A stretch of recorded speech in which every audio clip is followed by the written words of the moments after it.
Well, this time of year often is a time we sit down, do a bit of planning, have a think about what we're trying to do in the future and our properties.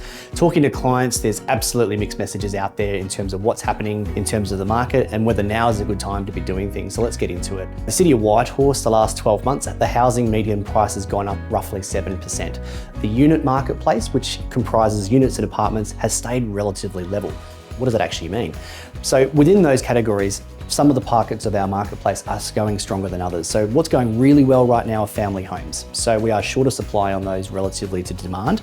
So 3-4 bedroom homes on good quality allotments in good school zones are performing really strongly. 3, 4, 5 people bidding at auctions and they're getting emotional results. The school catchments like Vermont Secondary, Glen Waverley, Mount Waverley and Box Hill are certainly drawing attention and having an impact on capital growth. Downsizing units, so properties of 2 or 3 bedrooms, single level, without stairs, well, they're in short supply and very, very high demand, but also townhouses without common area with terrific floor plans. So that is master bedroom down, 2-car garage, multiple living spaces, but in particular without common area. So that's been a real surge, and we had a recent sale at 5 Norman Street in Mitcham, which sold for 1.45. The back house had sold for 1.22 about 14 months prior, and they were virtually identical properties. So that gives you some sense of what's happening on the inside of our market. The other one is the high end, so knockdown rebuild. So there's a concern about the cost of building. There's a concern about going through that process with builders. So the finished product, that $2 to $2.5 million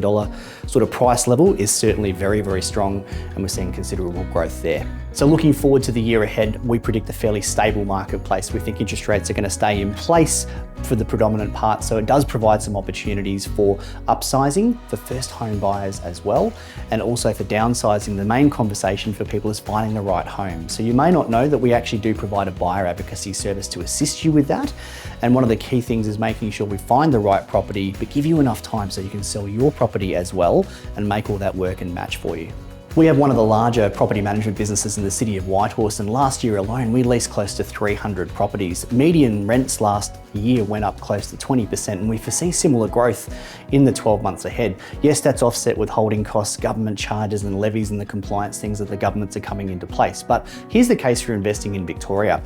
The state government's planning has said that population in Victoria in 2051 will be close to 11 million people, roughly the size of London. Based on those projections, we don't have anywhere near enough homes to meet that population demand into the future. So for me, that's a great opportunity with the infrastructure, the schools, the community and the recreational opportunities that exist, particularly in the eastern suburbs of Melbourne right now. So it's all about property selection. So it's important that you are taking the time to buy the right type of property, hold it long-term with a long-term view, get the right team in place to manage the property. And from a development standpoint, we are noticing a little bit of a stabilisation in building costs happening right now. And on the horizon, there looks like there will be some planning law changes or certainly some state government intervention into that to hopefully make it easier to put some developments through. So after listening to all of that, you're probably still asking yourself the question, do I go now? Do I wait? Do I hold on? So that's what we're here for, and that's what I'm here to help you with. So we can catch up directly, work through a game plan, give the information that's specific to you, and work out what you need to do next so you can get to where you want to be.